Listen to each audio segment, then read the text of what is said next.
Hello everyone and welcome to The Bark, your home for all things Butler sports. I'm Perry Waggoner. And I'm Annika Schmidt. We have a great show for you guys today, including 2 athlete features and an addition with Driving with Dogs. But first, we're going to send you out to Samuel Weiderhaft and Chelsea Groves, who discuss all things Butler baseball and softball. Take it away, guys.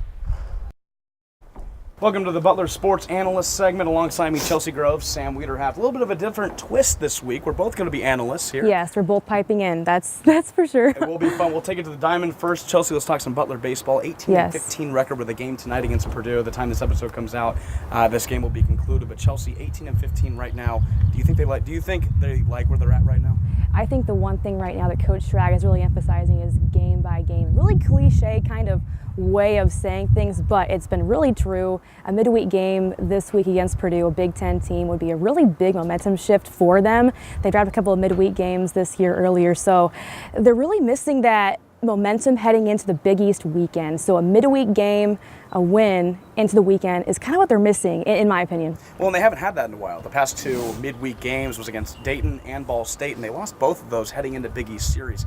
The 2 biggest Big East series they've had, St. John's at home and Creighton at home, and they were able to get 1 game out of the 2 series, but really didn't show out like they wanted to. And what's interesting is that 15 of those losses they've had, 8 of them have been where they've had a lead in the game, and they've suffered that. So what do you think they're really missing right now? They're missing those consistent weapons. There's so many players on this team. Harrison Freed, he's been one guy who's been very consistent, but you'll have guys like Robbie McCarger, guys like Kyle Smith, Duncan Hewitt, players like that who show up during some games and some just really aren't there. So to have those guys play at their best every single game, that's what they're missing, that consistent weapon. And it's been really kind of hit or miss, like you said. And I was talking to Coach Schrag about this a couple weeks ago. He said we still haven't found that set lineup yet. There's only 4 guys in the lineup that have over 100 at-bats. So he's still looking for that set lineup he can roll with game in and game out. But I think they're really missing the seniors from last year. Nobody's going to replace a Tyler Houston. Yeah. But I think the really big one, Michael Hartnagel, who's the shortstop, played many years at Butler. He was a solid 300-hitter guy. Yep. And then Zach Jarose, who moved from second base to shortstop this season. And Garrett Parker as well. But Zach Jarose moved from second to short. Jarose is hitting low 200s, so it's really tough to replace that kind of hitting with a guy that's batting low 200s. So it's still a lot of work to do, and the relief pitching has been there in some games and has not been there in some games. I've liked the freshman Alex Voss. He actually pitched in my conference in high school. He was a guy that was just really solid, and he's come in, he's done his job, and Coach Schrag is so pleased with him. I think the one breakout game he had was against Anderson a few weeks ago, a midweek game. He came in for 3 innings, he just did his job, and that's kind of been a big deal for him this year. And Jack Myers as well, coming out. Jack Myers, yeah. He's been solid. He's been good. The starters for the weekend series usually goes Ryan Pepio, Sam Hubby. And Connor Schultz. Forgot about that one. Big East pitcher of the week. Big East pitcher of the week. 5-0 record, hovering around that 1 ERA mark. He's been solid as well. He's been great. I think the one thing they need this weekend is to get 2 against Xavier. They're going to be a really tough squad. We dropped 2 against them last year here at home, but the Big East tournament is on the eyes on the prize for them right now, this early in the season, because they know the weekends are limited. So their eyes are already on that. So this weekend's big. Xavier, the first team in the Big East standings right now with a 5-1 record, was able to win their St. John's series, which is huge. We know how good St. John's is. We got 1 against them. We got 1 against St. John's. Let's switch it over to Butler softball now. Yes. Butler softball at 14-24. Really not looking too good for them right now, last place in the Big East. Yeah, Coach Hall, I talked with him a couple of weeks ago. He said that the conference is wide open, but the weather has been really streaky for them. And when I caught up with the assistant coach, Stacy Goya, about what's a good day for this team, she said, we're really timely about the awareness of the game. For instance, against number 21 Minnesota a few months ago, Sammy Anderson hit a home run. They were up 2-1 at that time, but they fell short. But that's kind of been the big deal for them, is just being really timely with where they're at in the game. Yeah, 10 games under 500. Inconsistent pitching, too. Alyssa Graves really hasn't been there too often. Sammy Anderson and Jenna Foreman, 2 of the top averages on the team, but really after that it kind of drops off.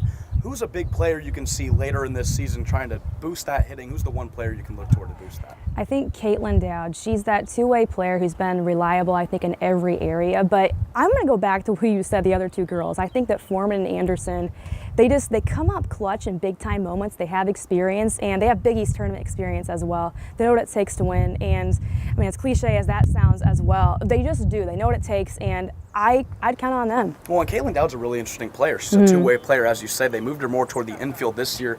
Last season, she was their main pitcher, 122 innings pitched. Yes. This year, she's only pitched 48.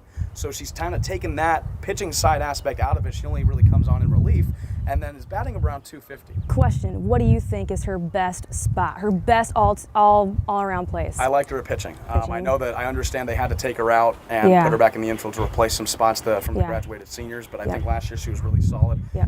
Like I said, pitched 122 innings. Did really That's experience. That's big when you think about that, you know. Exactly. So I think hitting side, she's done well. She's leading the team in home runs, but that average is around 250. So not really where she wants it to be at this point. Yes. Yeah, we'll see what happens with them. The conference is wide open. They know what it takes to win it, though. Butler right now last in the Big East, heading up with a series against Creighton here this weekend. Butler baseball, as we talked about, a series against Xavier. And Butler tennis, 20-6 on the season. Butler tennis, 20-6 under head coach Daniel Pollock, the first-year head coach here at Butler. He's really continued the success in that program. Yeah, like you said, 20-6. They took care of business against Marquette and DePaul this weekend. Senior weekend, they have 6 seniors. They're deep, and that program's excited. They won it all back in 2017, and this weekend it's their time to shine. Heading to South Carolina for the Big East Conference Tournament. Yep. So that'll be it for me and Chelsea, guys. Back to you. Now it's time for this week's Driving with Dogs. Perry is joined by the man behind the mascot, Trip's handler, Michael Kaltenmark. Perry?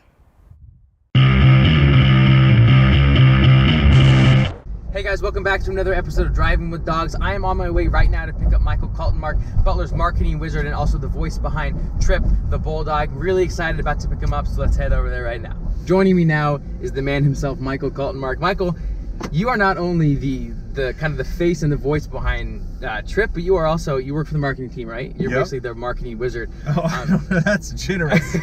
You wear lots of different hats here. What is it like juggling all these different things? Oh, it's super fun. No day is like another, and I get to do all these different things at a place that I'm really passionate about and I love. So it's a really good source of positive energy for me. I love where I live and work at Butler, and I love the work that we get to do for Butler. And so it's really rewarding in that sense. It's super fun. So you said that no day is like any other. Right. I do know that you actually appeared on Jimmy Fallon's show a few years ago. We are going to roll the clip of you in the video, and then I'm going to get your reaction, okay? This is a good reason to welcome everyone. First of all, we got to watch the game in India. How cool is that? So we just watched you on Jimmy Fallon's show. What went into that? I was the 40-year-old college student you saw in the video. The one bald person. Hey, it happened. So there's always that one bald guy in college. Exactly. Evidently, I was him.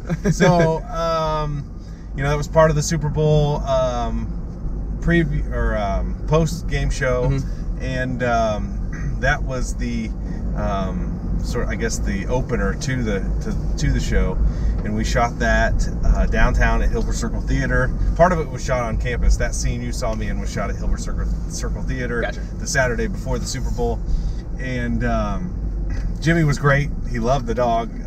Blue the second. He was all about Blue too. He'd get on the floor with him. He'd love on him.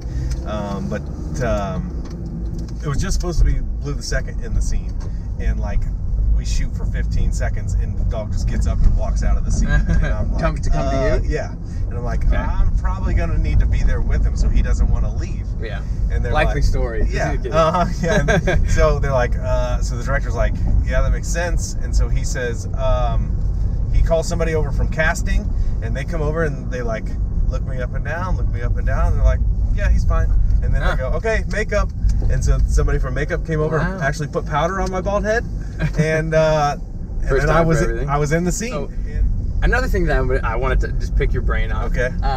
You do take Trip to a lot of different venues, and you took him to Madison Square Garden. I think it was either last year or 2 years ago, and things came out of his mouth, right? He vomited on the court, right? Yeah, this has been almost 4 years ago. 4 years ago, okay.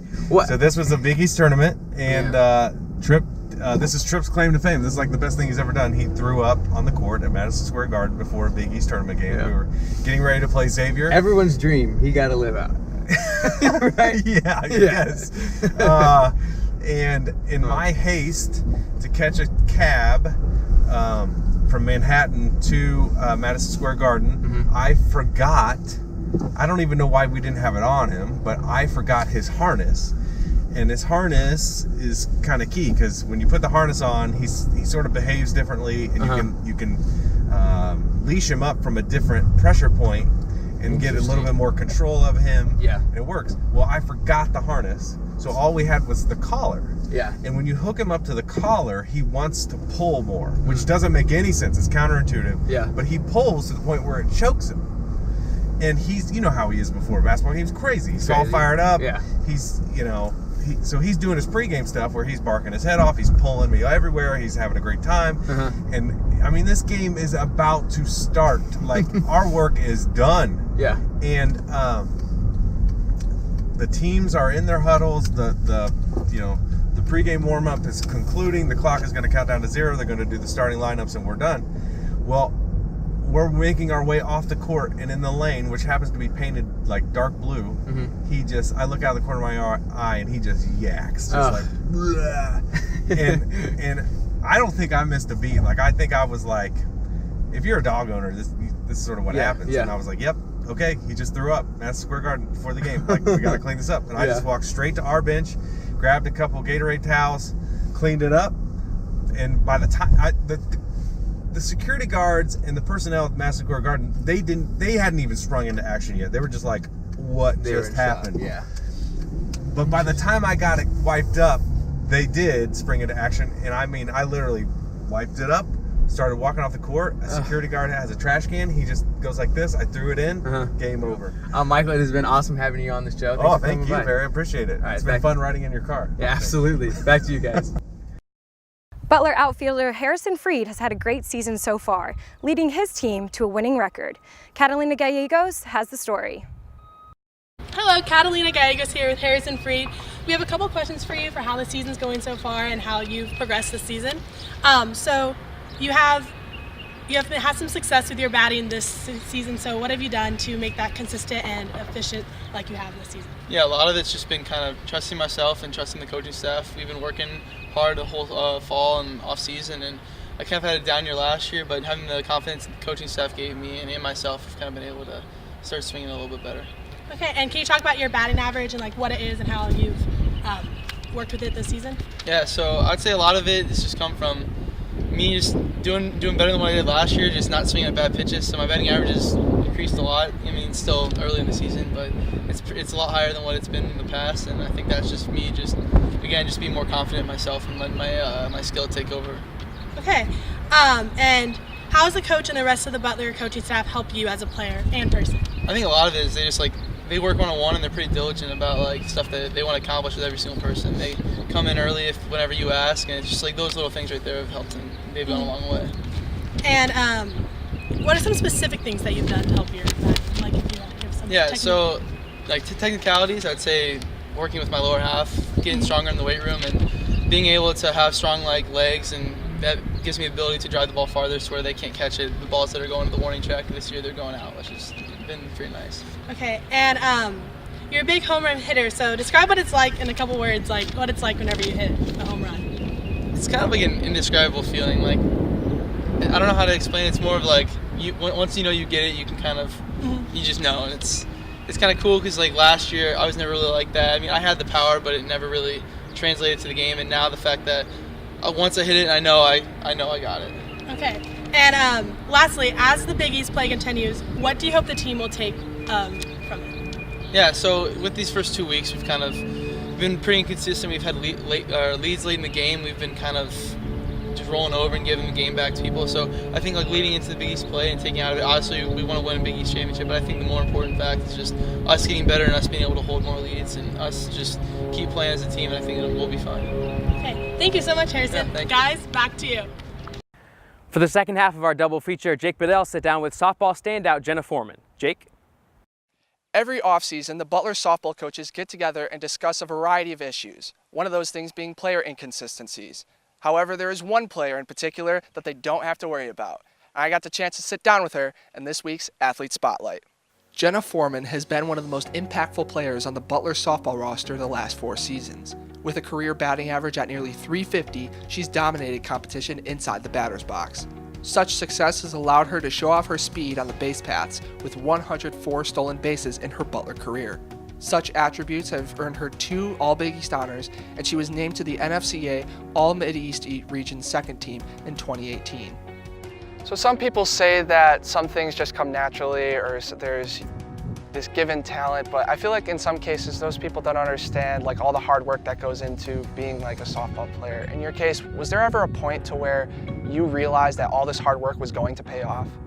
Probably in high school when I started getting more competitive and starting to get more serious about softball and deciding that I wanted to play in college. I definitely started working harder and putting more hours into it, and then when I got to Butler, it was totally like 0 to 100 really quick. If I thought like I was putting in a lot of hours before, it was much more when we got here. And one of the things that stands out when you look at your career stat line is all those stolen bases. I'm sure those have come with some nicknames over the years. Has it happened? Yeah, my freshman year, Coach Hall actually gave me the nickname Jet, mainly because we had another coach named Jenna that we called her Jenna, and so we'd always kind of get confused if people did call me Jenna, and Coach just called me Jet because I was fast. And it really just stuck ever since. I kind of thought maybe once our assistant coach Jenna had left after my sophomore year, maybe it would kind of like go away, but it's definitely stuck, and I really liked it just because the girls always call me it, and my dad even calls me it sometimes. But yeah, that definitely came from being fast. So are you superstitious? Do you have any pregame traditions or things that you like to do in the batter's box before you get ready? Yeah, I actually have a couple. So my roommate who I mentioned earlier gave me a 21 necklace, which is my softball number. I put it on before every single game, like right before the game usually, or the night before. But I usually don't wear it unless it's a game, or sometimes at practice I'll be wearing it, but I usually put it on right before every game. And then I also do a specific hairstyle, and I wear the same bow. And if I play bad wearing that bow, I'll like switch the bow up to a different one. But right now I'm wearing a bow that has like a BU glitter thing on it that I put on right before. And one of my teammates, Emma or Sammy, they're both really good at braiding hair. So they'll always do my hair before games. They'll like do 2 little braids and then into 1 long braid. So I'm pretty superstitious with my hair as well, just as far as being like done the same way for every game. So you have a lot of superstitions before you go. They've all kind of come throughout the years, and even when I was younger. So for you, what does it mean to be a Butler Bulldog, and what sets Butler apart from other softball programs? What really sets it apart is the girls, I think. Being able to play with some of the same girls for 4 years in my class, and then the class below me 3 and 2 and 1, and just growing those relationships. In high school, it never was really as close with the girls, just because that age difference was kind of hard, and there were so many different teams in high school, like varsity, JV, and here it's just like it's one team, one program, which has been really great because everyone kind of contributes. All right, thank you, Jenna. Thanks for sitting down. Yeah, no problem. And that's all we have for you today. Thanks for joining us, and we hope you enjoyed the show. I'm Annika Schmidt. And I'm Perry Waggoner. We hope you guys come back next week for another edition of The Bark. Go Dogs!